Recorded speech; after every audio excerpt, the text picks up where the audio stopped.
Correlação de forças, hoje o primeiro episódio da primeira temporada também deste que é o podcast mais tendencialmente à esquerda em Portugal. Connosco temos o Carlos Serrano, vice-coordenador do Laboratório de Estudos sobre Hegemonia e Contra-Hegemonia da Universidade Federal do Rio de Janeiro, Miguel Namora, funcionário público, e eu, Bruno Bernardes, autarca.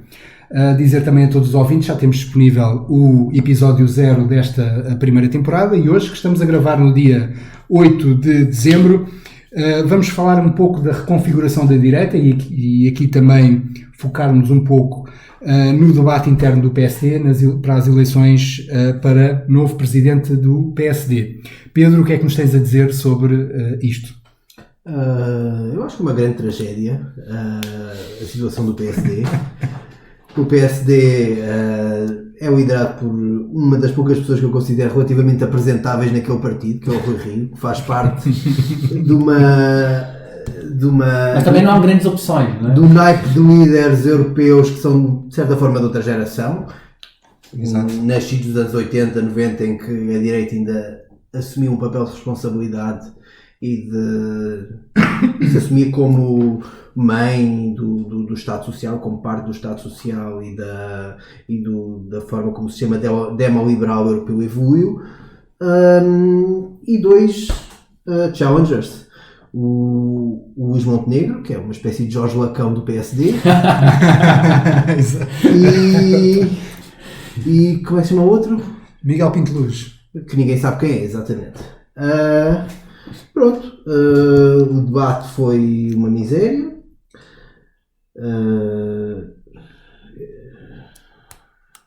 Eu acho que o espaço tem mais conteúdo do que o debate, né? Aquilo ali se espremer. Sim, quer dizer, falar do debate, o debate também foi muito fraco, né? Quer dizer, houve muito ataque pessoal, houve o foco, e aliás durante muito tempo andou-se a falar da questão tanto da maçonaria, das influências, que de certa maneira até foi inteligente da parte do Rui Rio, porque o Rui Rio dirigiu no fundo o debate para essas quesílias, não é? E acho que até lhe deu algum espaço extra dentro daquilo que é o debate interno no PSD, focando o debate na questão da maçonaria. Mas de debates, de ideias para o país, não houve nenhum. Não. Houve muita lavagem de roupa suja, mas também não houve, e isso acho relativamente positivo, o debate não fugiu para aquilo que eu temi que fosse o caminho para onde o PSD descarrilaria, que é uma direitização e uma ideologização do debate político, no sentido como defendem algumas figuras como Miguel Morgado e mais uma série de personagens ligadas à Universidade Católica, os discípulos do Espada, por assim dizer. E passou-se mais no âmbito das quesilhas internas, que eu penso ser mais favorável ao Rui Rio, um líder com quem eu estou relativamente confortável, que eu imagino a tomar conta do país e eu a conseguir dormir bem à noite, sem temer grandes aventuras ideológicas e grandes empreendedorismos ideológicos, à imagem do que tem acontecido em alguns países da Europa. É um líder na linha do que é Angela Merkel, do que é o Mariano Rajoy e outros líderes da direita europeus, que são cada vez menos, mas que têm um compromisso grande, quer com a ideia da Europa, como no que ela tem de melhor, e um compromisso grande com o Estado Social. E nessa medida eu penso que é positivo que tenha sido um debate inconclusivo, na medida em que um debate mais conclusivo tenderia, se calhar, a ser no interesse de um dos challengers do Rui Rio. Tu falaste a questão, estavas a falar aqui, eu apontei, ideologização do debate interno, o debate político interno. Tu não achas que, ou seja, houve aqui a questão do Miguel Macedo, do Miguel Morgado, até troquei os nomes, de tão relevante que a personalidade é, que até me esqueci do nome, mas tu achas que no fundo uma das estratégias dos dois challengers do Rui Rio seria tentar ideologizar o debate ou ideologizar, não só naquele debate, né, mas no fundo a estratégia deles poderia ir por aí. Eu não conheço, sendo que o eu não conheço bem nem o Luís Montenegro, nem o o outro, Pinto Luz. Miguel Pinto Luz. Não perdes nada. Portanto, tenho muita dificuldade em ler ou imaginar aquilo que poderiam ser as estratégias deles à partida. A noção que eu tenho é que o Luís Montenegro ia tentar capturar aquele espaço político dos deserdados do pacismo, onde pontifica o Miguel Morgado, com algo que tem tido algum destaque na comunicação social, e imaginei que pudesse ser essa a estratégia, de tentar capturar, tentar radicalizar o debate político dentro do PSD. E isso aconteceu em alguma medida, mas não tanto quanto eu temia. Carlos. Eu acho que o debate foi, como já foi dito aqui, extremamente raso, mas acho que isso não é à toa. Eu acho que é compreensível que seja raso, porque na verdade há um processo na direita portuguesa, pelo menos nessa direita que teoricamente está mais na centro-direita, que é de esvaziamento de ideias. Eu não concordo com o Miguel, de que eu não dormiria tranquilo com nenhum deles. Porque, na verdade, o Rui Rio pode não se assumir claramente do ponto de vista neoliberal.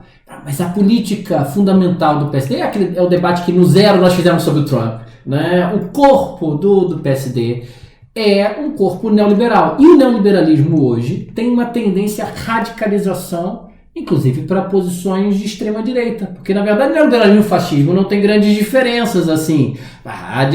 O fascismo histórico tinha coisa do estatismo por causa da conjuntura política, porque a única coisa que o fascismo tem é ser um método de guerra civil para desorganizar os trabalhadores. Estou só aqui a olhar para a cara do Pedro, do Miguel, e já me estou aqui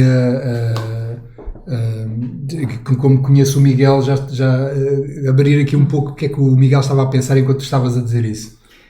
Eu não concordo nada com essa visão que o Carlos expressou sobre o PSD. Acho que o PSD, no seu todo, é um partido um bocadinho à imagem quase do PMDB brasileiro, um partido de elites locais, de potentados, uma linguagem que tu estejas mais favorizado de fisiocratas em alguma medida, e patrimonialista, profissionais liberais ao nível mais urbano.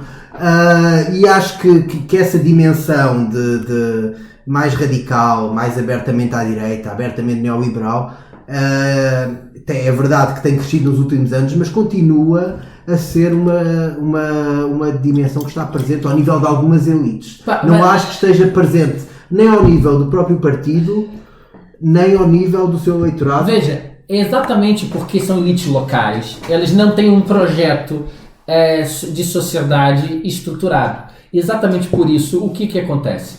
Eles vão absorver o que é o padrão convencional e hegemônico no momento. E o padrão hegemônico tem sido, nos últimos 30 anos, o neoliberalismo. E pode ter conotações. Eu acho que há uma diferença, talvez, entre o Rui Rio e pronto. Vou permitir isso, digamos, no debate. Há uma diferença entre o Rui Rio e o Passos Coelho e os seus competidores atuais, que esses outros são conscientemente neoliberais e têm um programa de desestruturação do Estado Social consciente. O que não significa que o Rui Rio não tenha, mesmo que de forma inconsciente, mas inconsciente ou consciente, convergem para esse ponto. O que me parece que é sintomático, e foi falado bem pelo Bruno, é que não houve um processo de descambamento para esta questão de uma defesa de uma posição mais de extrema-direita aberta, que é uma tendência que o neoliberalismo, porque essa é uma tendência aí, óbvio, nós fazendo a ponte com a questão local e a geral, há uma tendência para o esvaziamento do centro político, há uma radicalização.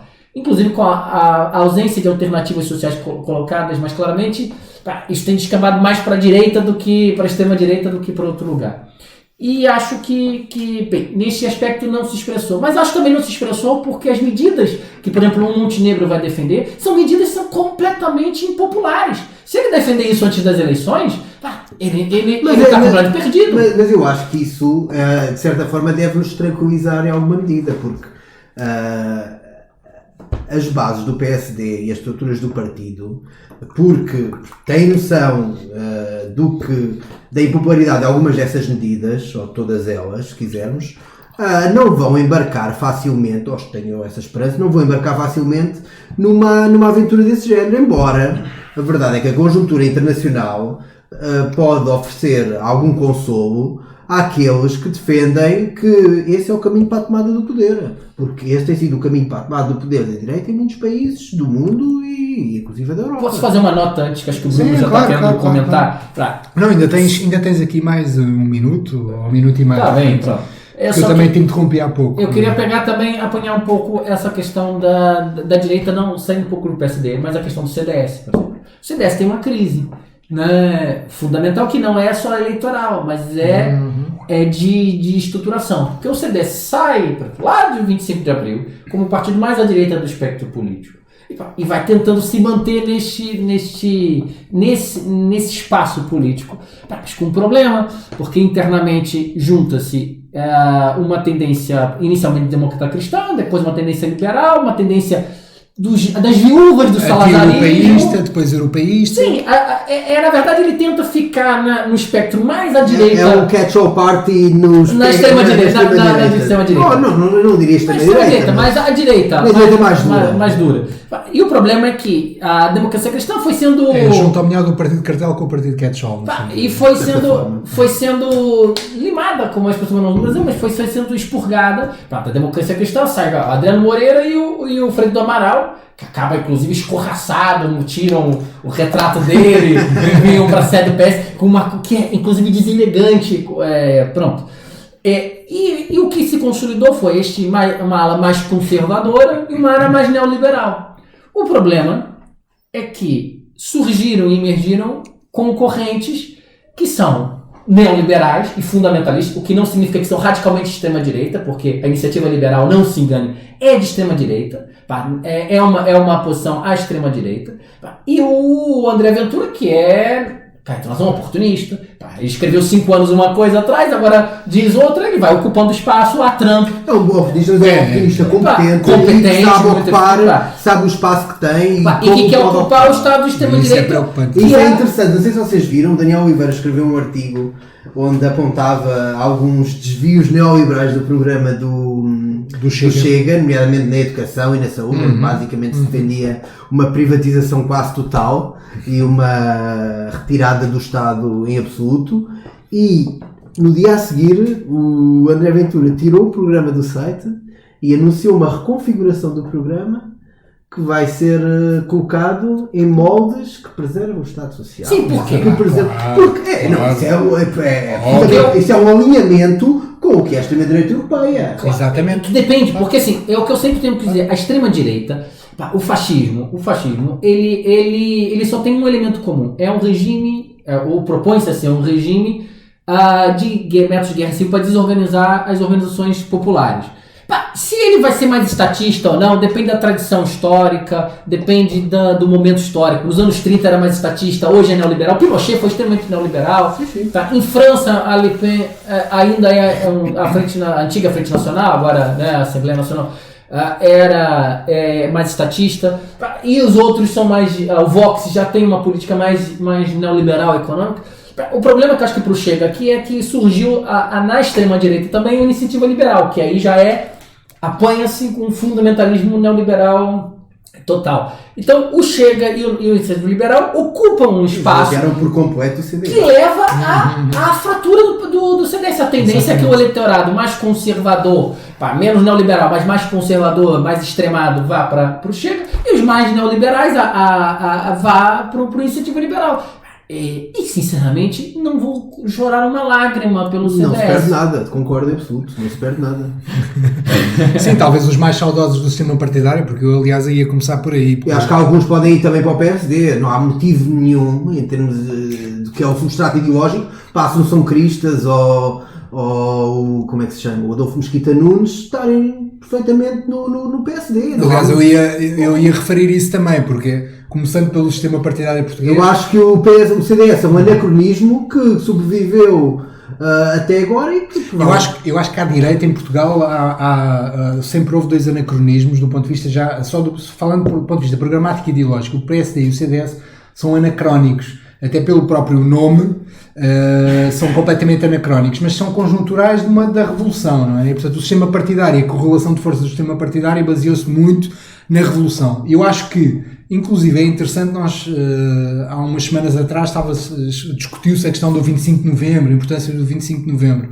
Eu acho que até é simbólico do ponto de vista de que aquilo que era o anacronismo criado à direita e aquilo que foi a conjuntura do período pós-revolucionário que estabeleceu esse sistema partidário, que está neste momento a fragmentar-se de certa maneira. E está a fragmentar-se à direita, normal também. Nós tivemos 4 anos de geringonça, era normal que isso acontecesse. Aliás, uma das coisas que me preocupa também relativamente à geringonça, e aqui fazendo uma análise novamente um tanto ou quanto pessimista, é de que na física nós faça uma determinada correlação de forças, a essa correlação de forças corresponde uma outra contrária, diametralmente oposta. E eu creio que a própria geringonça acabou por gestionar indiretamente e sem ter nada a ver com isso, mas acabou por ter essa consequência indireta desta fragmentação à direita. A fragmentação à esquerda sempre existiu, existe em todos os sistemas partidários, é natural até da própria esquerda, tem a ver com a própria estrutura da esquerda, já foi muito falado.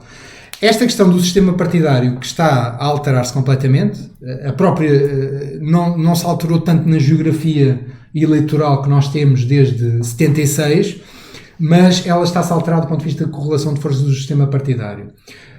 Esta reconfiguração da direita, e eu temo a questão do PSD, tenho um certo receio porque, e aliás vários analistas e um deles, especialmente Pacheco Pereira, tem falado muito disso, que o PSD ser uma espécie de berço ou de acolher uma série de forças neoliberais e uma série de forças mais extremadas ou até de extrema-direita que estão em orfandade e que o PSD poderia ser no fundo o ninho ou onde estes elementos poderiam germinar. Eles, de certa maneira, aquilo que o Carlos há pouco estava a dizer e eu concordo plenamente, de que tanto o PSD como o PS, como partido de esquete-chole, mas o PS com uma matriz muito mais ideológica, muito mais marcada, claramente, do que o PSD sempre foi, é de que o PSD, especialmente nos anos da Troika, correspondeu muito à correlação de forças na União Europeia. A correlação de forças na União Europeia, à estrutura ao Partido Popular Europeu. Muito claramente foi corresponder a isso e à conjuntura, e foi responder muito a isso. Teve uma série de personalidades. Eu acho que correspondeu sobretudo aos constrangimentos financeiros. Claro, também. Aliás, o PS em 83, 85 e não só 77, 79 na cogestão com o FMI, isso também aconteceu. Tiveste uma figura fundamental. O Soares colocar o socialismo na gaveta vem muito por aí, né? essa expressão. Mas tinha colocado há muitos anos antes. Pronto, ele assume ali. Uma figura fundamental para compreender a governação no tempo da Troika é o Vítor Gaspar. Sim, exatamente. Mas o Vítor Gaspar não é uma personagem ideológica. Pois. Não é uma personagem que para já não tem um desígnio ideológico no sentido de querer puxar o espectro. Mas aí cá está, mas quando não há... É um personagem, é um tecnocrata que responde pura e simplesmente aos constrangimentos orçamentais. Mas esse constrangimento... Mas isso é ideológico, porque ele não tem um programa político consciente, mas ele absorve a ideologia. Mas a ideologia está acima, não está aqui. A ideologia está nos credores, está no sistema internacional e nas soluções que foram desenhadas e impostas. É óbvio, como tu falavas no episódio anterior, ou seja, de que, como é óbvio, Portugal não vai poder escrever um paradigma ou um modelo de desenvolvimento diferente porque não tem capacidade para o fazer. Não sozinho, não tem capacidade para o fazer. Construir. E, portanto, eu acho que mesmo não correspondendo a algo ideológico, quer dizer, corresponde a algo ideológico, porque hoje, atualmente, a forma como funciona a ideologia é mesmo assim. Portanto, ela funciona dessa forma. Quem não toma partido ideológico está a tomar partido ideológico daquilo que é o poder hegemónico. Sim. Do ponto de vista da narrativa hegemónica, não é? E Vítor Gaspar fez isso. Tal como eu acho que, de certa forma, Mário Centeno também corresponde como outra face da moeda. Sim. Não é? De certa maneira acaba por corresponder a isso. Ninguém tem digamos, a arrogância ou a prepotência de dizer que o Mário Centeno está, ou significa, ou demonstra, ou comprova qualquer tendência de descredibilização ou dramatização do PS. Não, nada disso, sentido. Claro. Agora, o que eu acho é que... Plenamente de acordo. Pronto, quando olhamos para o que foi a governação no tempo da Troika, da mesma forma como olhamos para o que é a governação no tempo do PS, não podemos esquecer os constrangimentos, a superestrutura, se quiserem, e a forma como ela se traduz. Exatamente. E eu acho que desígnios de outras personagens que tenham objetivos de encaminhar os partidos num sentido ou no outro, têm que ser analisadas à parte, diria eu. Claro, exato. Sim, claramente de acordo. Aliás, eu creio que aquilo que é o modelo de que nós temos servido aqui em Portugal do ponto de vista económico é do apoio ao consumo interno, não é? Não apenas, mas muito baseado nisso. E isso permite... Não, acho que é um pouco por aí e é aquilo que também... Eu acho simplesmente que o modelo económico da República Portuguesa nos últimos 10 anos, digamos assim, é o único modelo que está aberto a uma economia com as características e com as carências da economia portuguesa. Sim, eu não concordo, mas isso é um carências em termos de investimento, carências em termos de atração de capitais, que é tornar-se uma economia aberta e atrativa para o capital internacional para se conseguir desenvolver. Senão... Eu não concordo, mas acho que isso é um tema para nós debatermos com mais profundidade em outro momento, que é a questão do tema do euro, da própria União Europeia, dos papéis desses constrangimentos. Podemos perfeitamente bater o euro hoje. Sim, não é por aí. Aliás, eu acho que isso é bastante importante para perceber a configuração tanto do PSD como do PS. É essencial. Falando dessas questões são essenciais. Exatamente. O facto de o Mário Centeno e o Vítor Gaspar serem, como o Bruno disse muito bem, a outra face da mesma moeda, essa moeda é o euro. Desculpa, mas essa moeda é o projeto europeu se converteu. Eu tenho dúvida se já não foi desde as suas origens, apenas mudou de forma.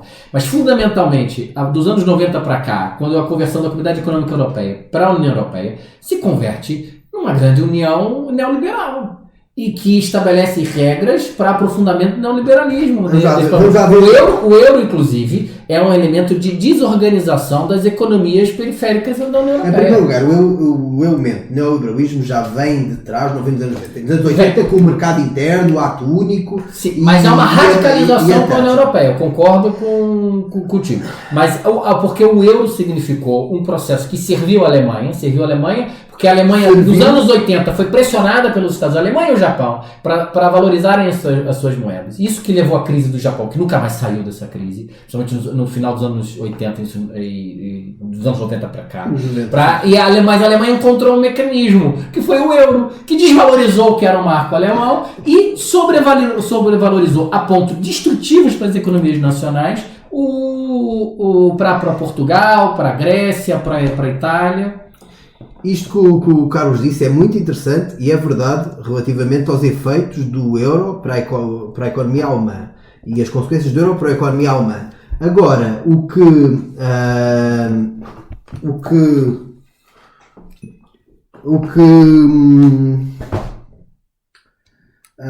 é importante não perder de vista é que, apesar disso, apesar dos benefícios que a economia alemã retira do euro, a adesão alemã e o assentimento alemão à criação do euro foi obtido quase a ferros. Foi uma pressão brutal do Mitterrand, foi uma pressão brutal, inclusive dos americanos, no sentido de forçar os alemães a abdicarem do Deutschmark e a aderirem ao euro.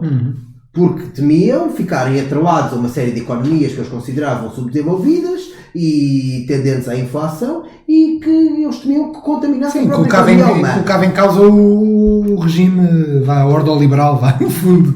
A mentalidade ordoliberal deles. Sim, claramente. Eu percebo essa análise que o Carlos fez é verdade em termos do que foram as consequências para a economia alemã de entrada para o euro, mas não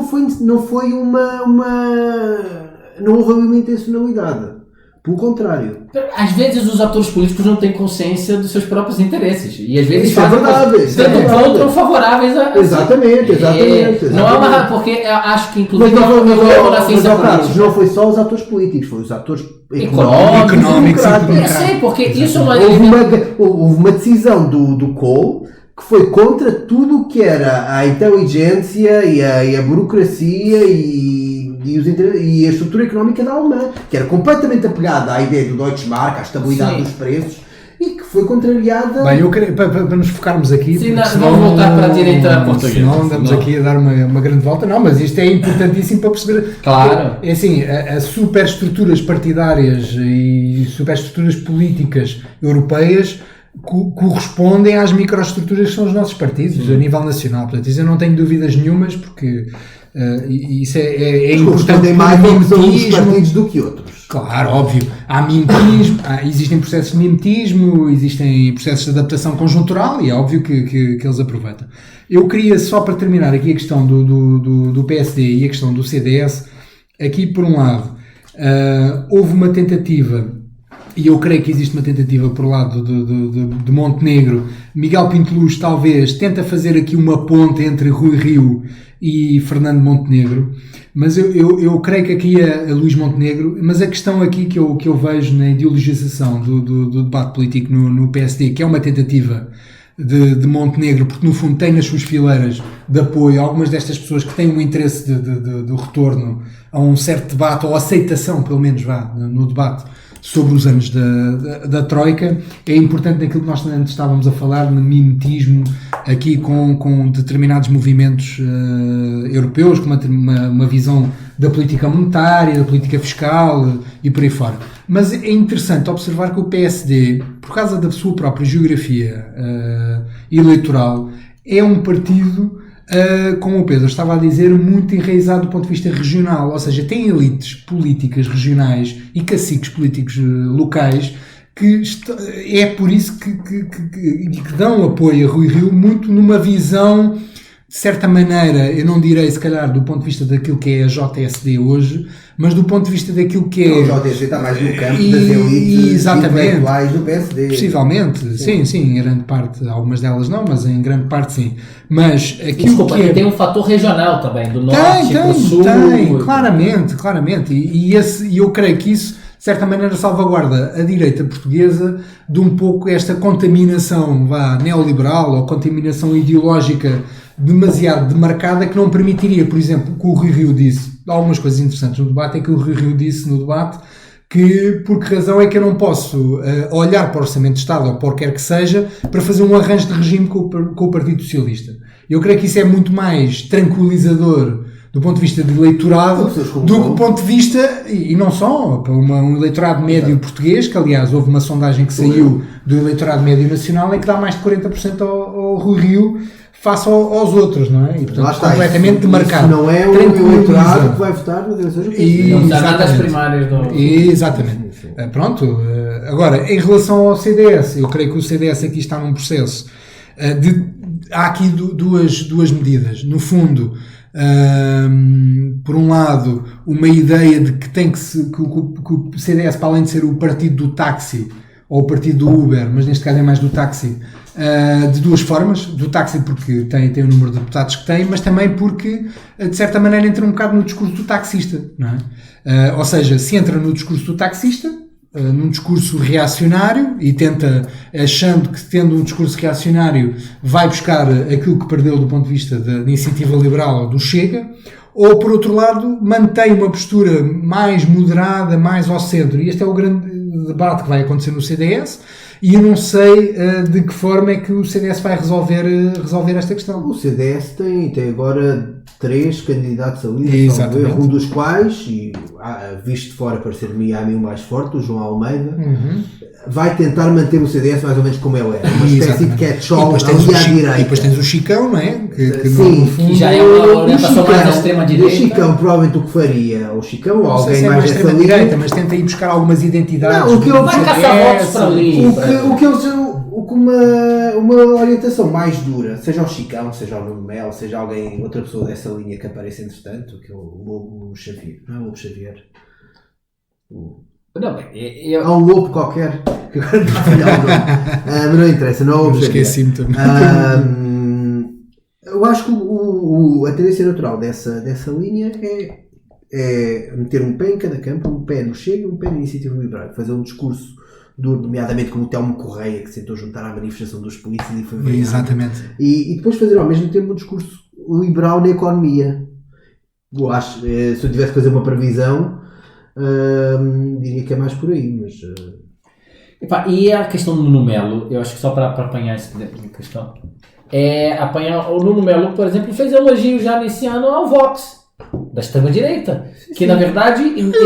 É uma procura, ou seja, eu não sei até que ponto é que isto também corresponde do ponto de vista eleitoral. Nós muitas vezes nesta ideia, uma forma quase elitista e burguesa de discutir estas coisas, que é de que, porque o Nuno Melo disse isto, eles perderam votos. Eu acho que isto nem tem efeito quase nenhum do ponto de vista eleitoral. Não tem. Mas isso aponta os partidos uma orientação. O que me indica isso como sintoma de que o CDS parece quase de tal forma desligado de alguma base local, de que põe-se a discutir estas coisas que acha que isto vai lhe dar votos ou alguma coisa. Eu acho que não tem nada de pragmático. Acho que é mais um sintoma. É completamente ridículo, acho eu.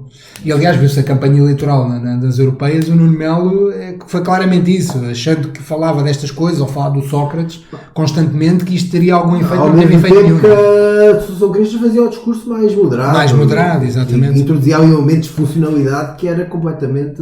Mas, Carlos, quis dizer alguma coisa? Nós estamos com 30 minutos e, aliás, a seguir avançámos para a questão da direita internacional também, mas tu querias dizer mais qualquer coisa? Não, mas eu queria já fazer essa ponte com a direita internacional. Eu acho que por exemplo, nós temos aqui os nossos vizinhos, né, do Estado espanhol, do Reino de Espanha. Eu chamo de Reino de Espanha, porque eu sou filho de catalão, então eu gosto sempre de chamar a atenção a este elemento reacionário do Estado espanhol, que é a emergência do Vox. A emergência do Vox, pronto. E eu não sou tão pessimista quanto o Bruno. Eu também não sou um grande otimista, mas tenho chamado a atenção de que, na verdade, a extrema-direita em Espanha não aparece agora. A extrema-direita em Espanha sempre existiu, só que estava dentro do Partido Popular. Sim, ela era estrutural. Ela tem a ver com a transição democrática em Espanha. O que acontece que foi feita pelo alto, sem grandes rupturas. Não, mas agora tem uma conjuntura, não é? Sim, uma fragmentação do sistema partidário. Mas é aí que eu quero chegar. A fragmentação do sistema partidário. E é por isso que há pouco falava que a questão do PSD é importante, nós falamos dessa questão de fragmentação. A erosão do centro político. As dificuldades no caso espanhol ainda mais à esquerda do que no caso português, que você tem o PCP, tem outras forças de esquerda, mas pronto, lá em Espanha há uma crise tremenda das forças de esquerda. Isso permitiu que aqueles lobos que estavam fascistas, que estavam dentro do Partido Popular, sentissem-se confortáveis, até pelo clima internacional, para construírem a sua própria instituição. Isso aí. E aí entra essa questão do Nuno Melo, que eu concordo, pode não ser uma coisa, orgânica dele, eu acho que pode ter muito mais de um oportunismo do momento histórico, mas que aponta as possibilidades de uma emergência, de uma extrema-direita, que é um grande perigo para a democracia e para o povo português, que é, por exemplo, a normalização do Vox, que o Nuno Melo fez, e porque também quer normalizar internamente. Claro, e o grande perigo... E aí é um elemento que passou, às vezes, muito ao largo de muitas pessoas, mas na aprovação do Parlamento Europeu de uma moção que iguala a União Soviética, o comunismo, que é uma estratégia, uma ideologia que defende a igualdade de todos os seres, defende a autodeterminação nacional, defende a organização popular, independente do que possa ter sido as expressões locais, com o nazismo, que é uma forma que defende a hierarquia social, que defende o racismo, que defende a desigualdade organicamente, colocar no mesmo patamar, na verdade, é a expressão de um grande retrocesso ideológico que abre espaço para os discursos desses setores que não se apresentam como fascistas, apesar de o serem. Pronto, o Carlos falava aqui desta questão, tentando dar aqui também já um salto para aquilo que nós queríamos falar aqui como segundo tema, que era a direita do ponto de vista internacional. Eu creio que há aqui determinados movimentos do ponto de vista daquilo que é a direita. Se nós vemos no fundo, fragmentação da direita em Portugal, que é produto indiretamente daquilo que foi o processo da geringonça, que foi um processo de grande sucesso, mas que nós não vemos noutros países e noutros blocos regionais, onde esta direita está a ganhar bastante espaço e que está inclusive no governo. Podemos falar da Turquia, podemos falar da Polónia, podemos falar no leste europeu, podemos falar na Ucrânia, claro, podemos falar também na América Latina, onde esse processo é bastante claro. Eu creio, e principalmente a partir de 2016 com a eleição de Donald Trump, ou seja, não só para além daquilo que é a completa destruturação do sistema político internacional, é a par disso aqui uma visão de que a direita ganhou aqui um espaço essencial, e que, focando-me de certa maneira na América Latina, eu creio que esta questão da direita, a ascensão da direita, há aqui vários fatores. Eu gostava de me focar aqui num que tem que ver com aquilo que nós já falámos, ou eu e o Carlos pelo menos falámos, que é a questão do foco na não reestruturação destas economias na América Latina, o apoio essencialmente às classes mais pobres, que permitiu também, de certa maneira, formar um determinado eleitorado. No caso do PT, então, isso é bastante paradigmático.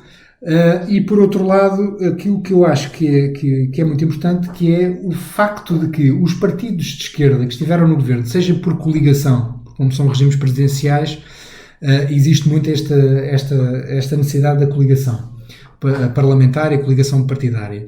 É de que estes partidos e estas figuras carismáticas na América Latina não conseguiram preparar o futuro das suas estruturas políticas. Eu falo do Lula. O Lula, eu tenho bastante carinho pelo Lula, mas acho que houve aqui uma falta de preparação do futuro. Eu vejo, por exemplo, se nós compararmos aquilo que foi o processo de impeachment de Dilma e aquilo que depois foi a campanha de Haddad, eu vejo isso muito, por exemplo, na Bolívia. Ou seja, Evo Morales, que hoje, portanto, que vai do México para a Argentina e que já foi nomeado, inclusive, para ser o responsável da campanha do MAS na Bolívia, eu vejo aqui uma dificuldade enorme em estas figuras carismáticas desligarem-se do poder. E isso dá uma péssima imagem do ponto de vista daquilo que é a esquerda. Eu percebo que assim, o carisma é uma coisa que é difícil não só de fabricar, como uma coisa difícil de produzir, não é? O carisma surge numa pessoa em vários milhões, não é? Portanto, são pessoas que formaram uma determinada forma de estar e que, através de uma determinada conjuntura e uma estrutura, conseguiram formar uma base de apoio bastante alargada.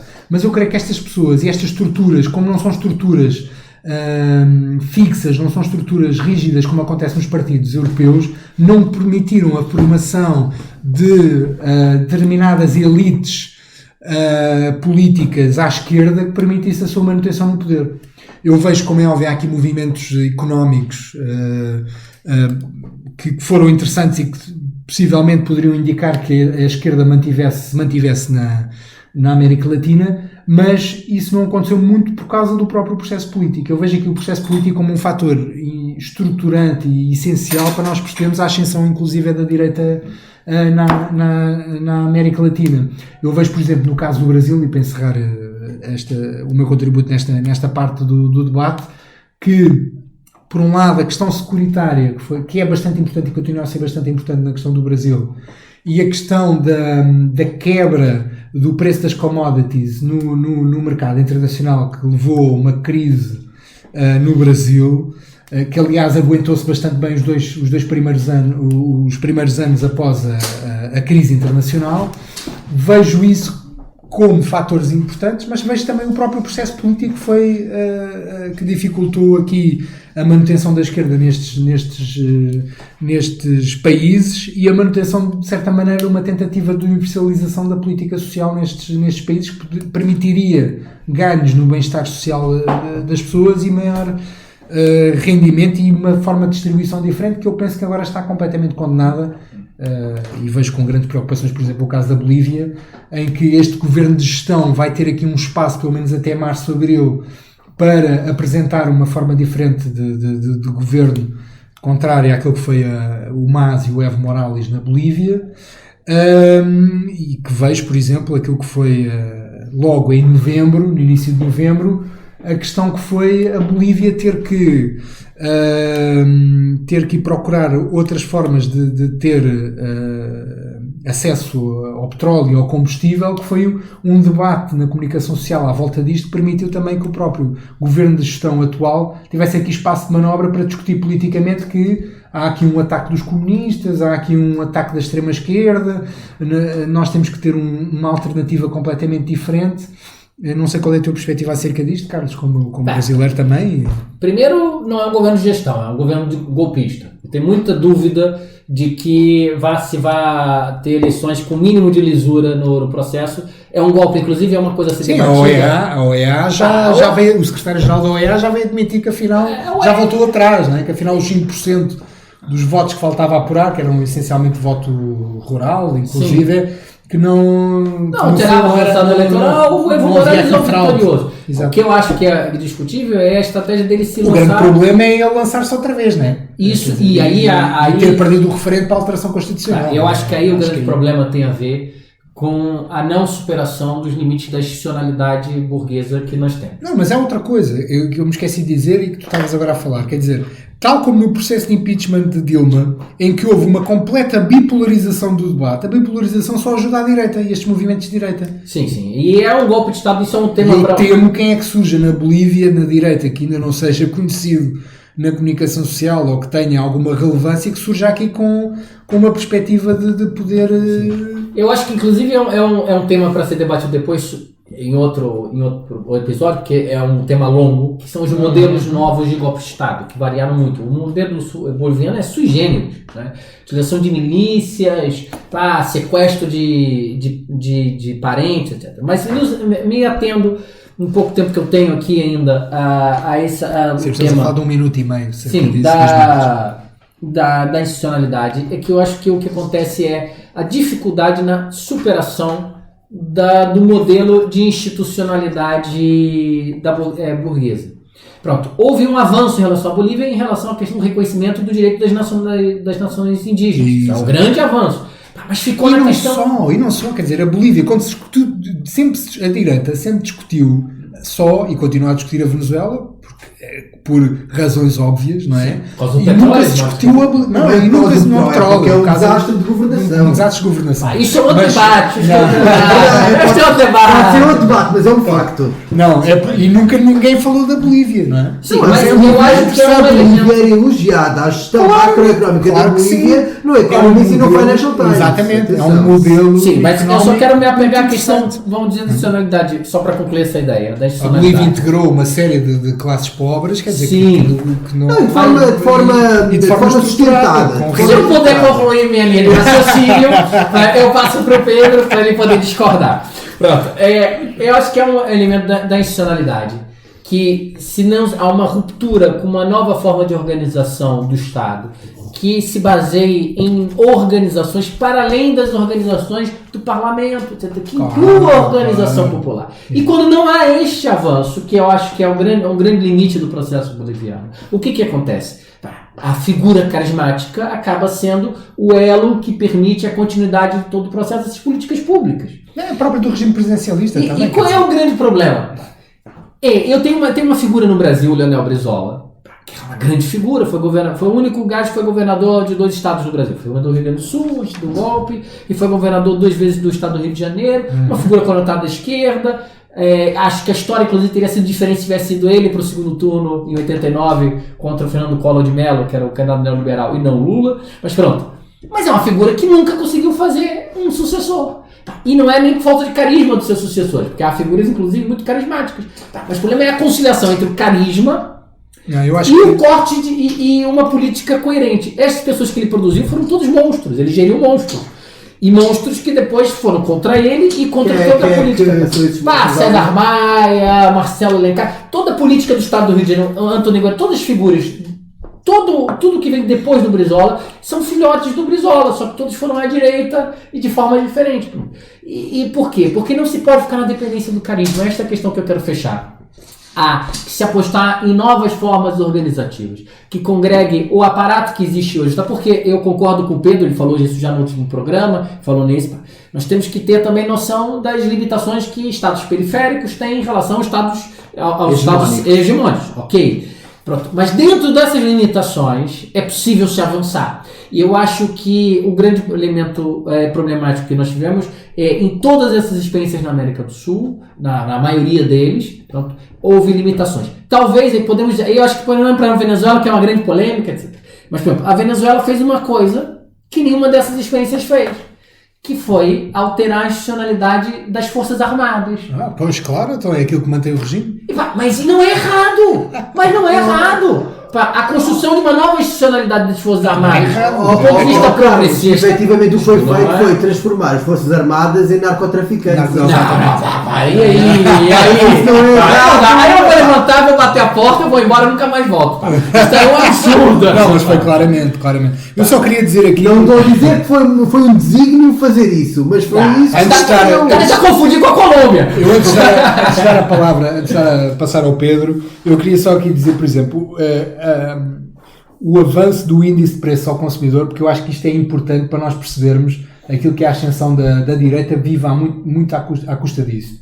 Ou seja, há um debate que é um debate um bocado racista do ponto de vista de classe, ou seja, em que e que surgiu no Brasil, isso é muito claro no Brasil com o Bolsonaro, ou seja, há determinadas classes, o nordestino que teve acesso a tudo e o empreendedor de São Paulo desgraçado que não teve acesso a nada, e depois em paralelo nós temos o índice de preço ao consumidor, tanto na Argentina como na Venezuela e depois como no Brasil. O avanço disto é essencial para nós percebermos o avanço da direita, porque é na direita que as pessoas encontram resposta, da mesma maneira que há pouco estava a dizer que a classe média é talvez a classe que em certos momentos conjunturais se torna a classe mais reacionária, como ao mesmo tempo não dependendo das suas conjunturas. Sim, claro, e que apoia o Lula. A classe média varia conforme quem tem mais dinâmica. Apoiou o Lula em 2001, 2002, não é? E que depois com o mensalão houve aqui uma alteração geográfica do voto. Mas só esta questão,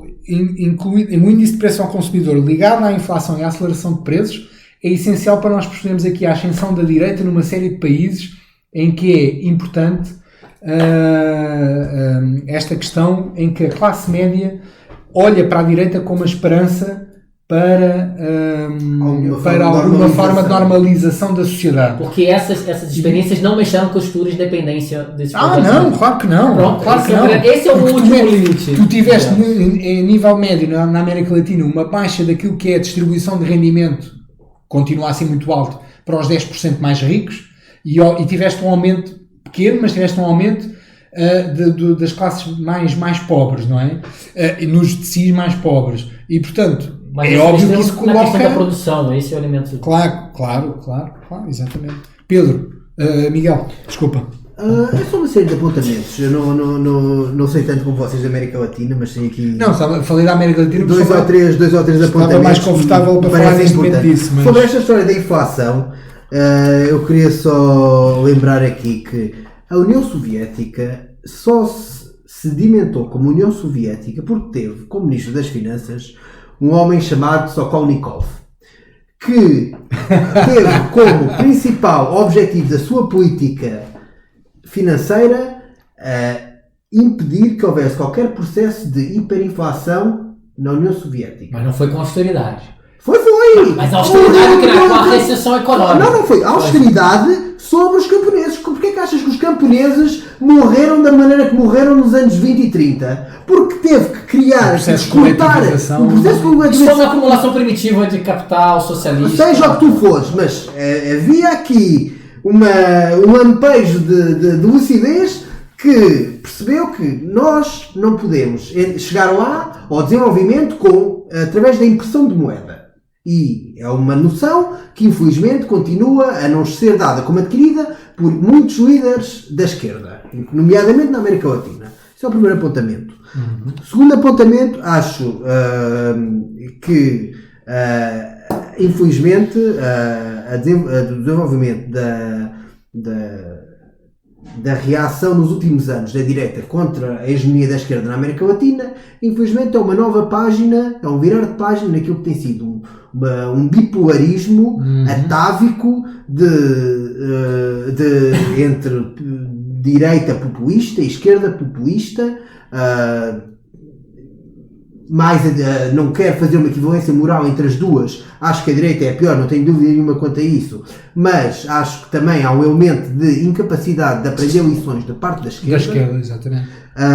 Esse é o segundo apontamento. Acho que a direita, essa é uma direita mais fascista, no sentido clássico, de extrativista e de exploração dos recursos de forma bruta, que não está presente na direita europeia. A direita europeia, apesar de ter alguns elementos fascisantes, digamos assim, nomeadamente a retórica anti-imigração, a retórica, quase o etnonacionalismo que está presente em alguns estados, em alguns governos da direita europeia, acho que há uma aprendizagem da parte da direita europeia que não há na parte da direita latino-americana, nomeadamente a capacidade de perceberem que sem uma defesa do Estado Social a direita europeia ou a extrema-direita europeia não é viável. E isso, obviamente, não está presente na direita latino-americana. Não, porque já é estruturante na Europa e, portanto, tem que usar e captar voto a partir daí, não é? É uma coisa muito pragmática. Pronto, mais dois apontamentos, são rápidos.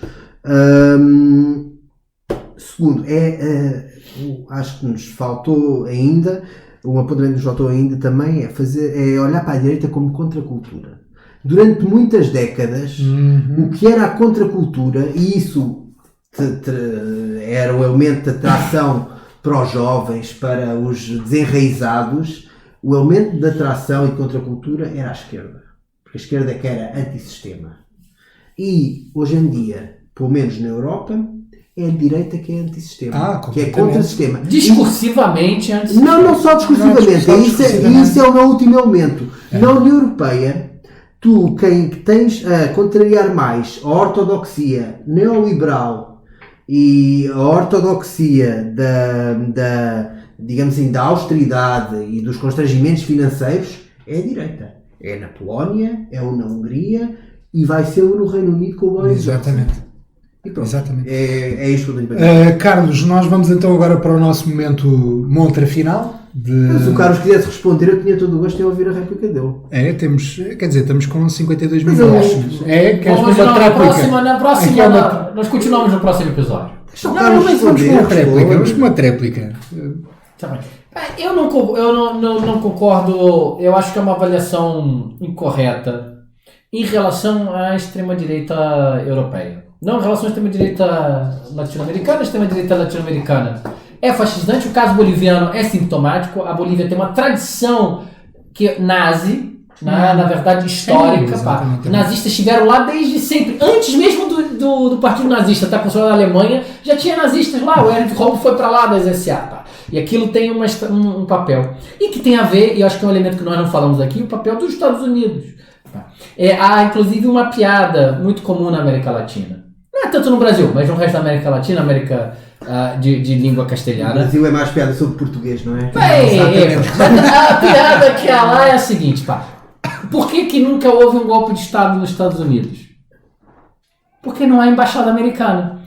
E é muito verdade. Tá bom. É verdade. É mentira, porque assim, já teve golpe de Estado de várias maneiras nos Estados Unidos.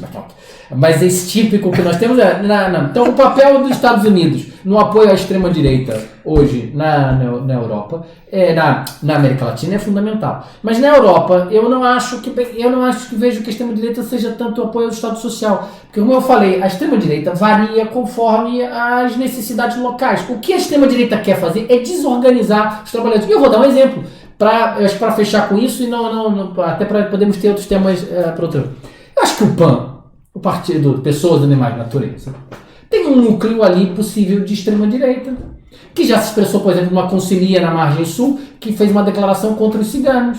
E isso tem a ver por quê? Porque o que se baseia o PAN? Essas são as pessoas que têm seus bichinhos e acham ótimo, eu tenho bichinhos, tenho gatos aqui, né? O Miguel tem gatos aqui, o Bruno também tem gatos, né? tem cão, então nós temos nossos animais.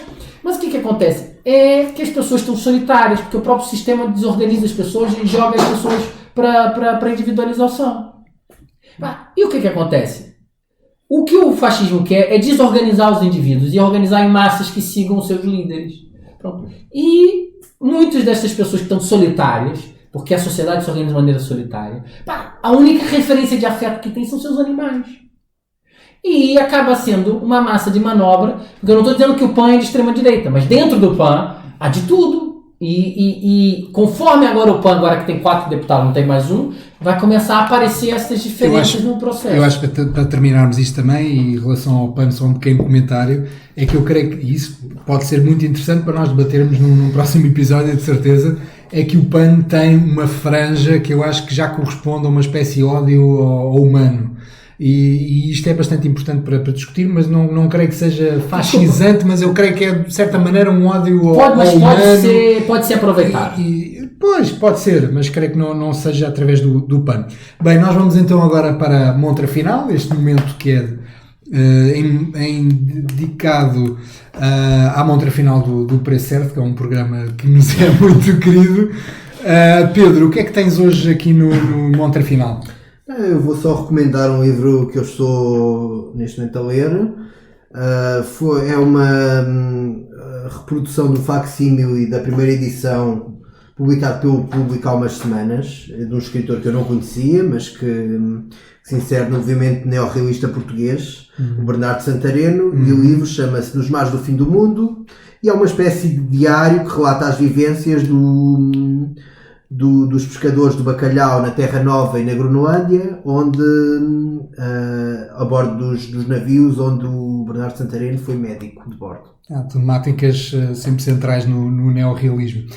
Carlos? Eu quero recomendar o livro, tem um amigo meu, mas não é por isso que eu recomendo, que é o Carlos Eduardo Martins. É um livro que foi publicado no Brasil pela Boitempo, mas que é encontrável, inclusive, em versões online. Né, que é Global Boitempo, que é uma editora também que de esquerda, é recomendável. Qual é que é a editora? É o Boitempo, é uma editora progressista brasileira, que é Globalização, Dependência e Neoliberalismo na América Latina, que apesar de ter o título América Latina, porque passa o debate da dependência, acaba tendo elementos de discussão sobre superexploração da força de trabalho, sobre hegemonia, sobre todos aqueles debates que nós estamos fazendo nos últimos 2 episódios, né, no Zero e neste, e que acho que é altamente recomendável. Sugiro que se procure online, pode se comprar também online.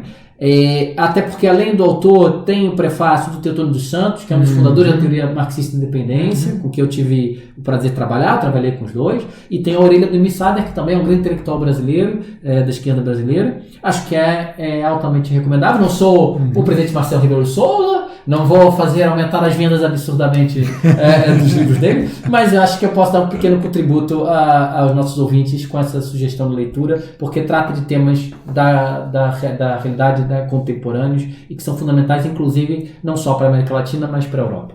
Eu recomendaria aqui um livro também que me chegou esta semana, que é o Mac Mindfulness, de Ronald Purser, que no fundo é um debate sobre a história do mindfulness, uma terapêutica ou uma uma visão espiritual sobre o mundo que tem sido captada pelo capitalismo, pelo neoliberalismo e pelas empresas, e como tem sido utilizado para, no fundo, respira fundo, aceita o sistema, segue em frente, trabalha mais. E, portanto, é uma discussão muito interessante deste autor, Mindfulness, de Ronald Purser. Muito obrigado. Nós voltaremos daqui a 15 dias, espero, para mais uma correlação de forças.